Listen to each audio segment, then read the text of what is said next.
With summer in full swing, many of us are heading out to the river, jumping in pools, or just heading out to the beach with our families. But just as important as it is to have fun, we also want to make sure that everyone is being safe out there in the water. And here is to tell us some of the key guidelines when it comes to water safety, our UC Davis Children's Hospital pediatric critical care physician, Dr. Konstantin Dimitriadis, and trauma prevention and outreach coordinator, Christy Adams. Welcome to you guys. Thank you so much. So this is such an important issue. I have two young kids and a pool, and we're always outside in the water in the summertime. How common are drownings?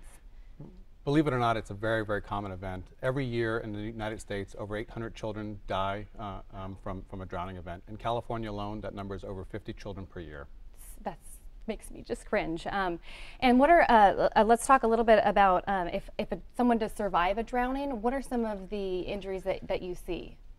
It's a very unfortunate situation. Oftentimes when someone does survive a drowning, they've had an extended period of time under the water without oxygen, and so they have significant injury to their lungs. Oftentimes that's recoverable, but more devastating, they have a very significant injury to the brain, which oftentimes is permanent. Okay, so sad. So what are some common misconceptions when it comes to drowning? Well, parents often think that if I just step away for a minute or two, nothing can happen. The reality is drowning can happen in less than a minute, and you probably have less than a minute to respond.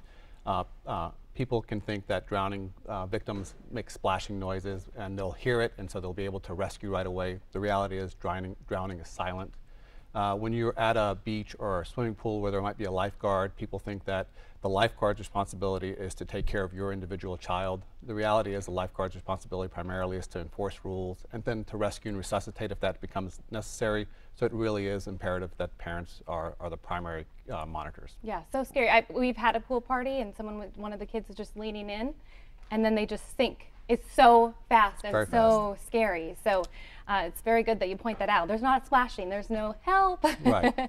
So what are some things that parents and caregivers can do to prevent this from happening? Well, one of the first things, of course, is teach your child to swim. It's very important if your child's going to swim, not just be able to tread water, but we really talk about being able to jump in water above their head, get submerged, come back up to the surface, tread water for a minute, be able to make a full 360-degree turn in the water looking for an exit, identify that exit, be able to swim 25 yards to that exit, and then once they get to the edge or to the boundary, be able to get themselves out without the assistance of a ladder or something like that. Wow, so that's a lot of skills. I mean, that's Absolutely. some pretty hardcore swimming lessons. Absolutely, so, absolutely. Okay, well, let's talk a little bit to you, Christy. What are some of the laws here in California when it comes to kids and life jackets? Well, actually, and I just wanted to say real quickly, in California, drownings occur a lot of times in open water. And for those drownings, it's usually older kids and teenagers. Okay.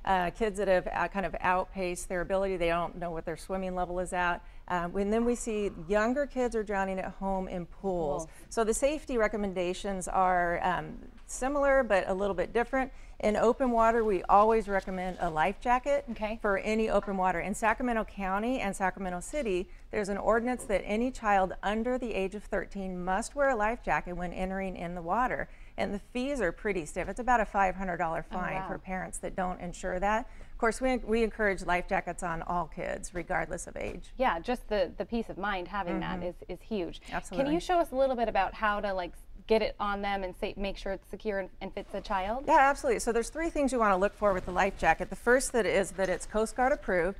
And this jacket here on David, we've got a little tag on the front that shows the Coast Guard approved, shows you that it's going to retain the buoyancy for the weight. The second thing, you want to make sure it's in good condition and it's not an old or outdated life jacket. The third thing, you want to make sure it fits in terms of weight and the size of the child.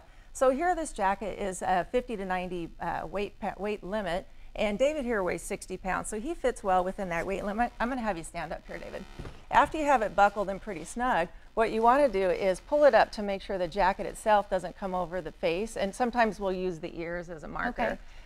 In this case, this jacket, even though he's within the weight limit, this one looks a little bit big on him fit-wise, so if I were to fit him with a jacket, I'd get a different model that fits his frame a little bit better. But once it's on, you'd snug it here. And then there are some jackets for the smaller children that have a strap, as you can see here, that goes between the legs. And that will keep it from riding up if the child is bobbing in the water, right? Okay. Hey, good job, David. That looks really good on you. Thank you. And what about some tips for kids and teens in open water? Because I know people are doing that here in Sacramento with the rivers and the lakes. Really important, particularly this year when we have such high flow. And as you Yes. know, our rivers in Sacramento are fed by snow melt from the mountains. So they tend to be cold and swift, much colder and swifter than they actually look like on the surface. Okay. So what happens, particularly with the older kids and the teens, is they misjudge the water. They'll start swimming, try to swim across it, get caught, they'll tire, and they'll get caught under, and by that time it's too late if they don't have a life jacket on. So really important is never swim alone. Always swim with a life jacket, and we really encourage that people aren't swimming when they're tired or adults after they've been drinking alcohol. Okay. For new swimmers in particular, make sure there's always somebody within reach that can grab them if they get caught out a little bit, and then definitely have adult supervision and a designated observer, so someone who is the water watcher at all times, and that goes for pools and rivers. Okay, awesome. And then if someone was going to head to the river maybe just one time, they're in town, they don't do it often, is there a way they can get a loaner jacket? Yeah, absolutely. So actually the State Department of Boating and Waterways, they have a life jacket program, loaner, and then Sacramento County Parks, Regional Parks has a loaner program as well. Or they can check us out online at buckleup.ucdavis.edu, and here at UC Davis we have jackets we can provide as well. Okay, and that's where people can go for more information too if they have any questions about That's right, yeah. All right, thank you guys. Such an important issue. Thank you so much for Thank you coming for in. having us. Good job, David.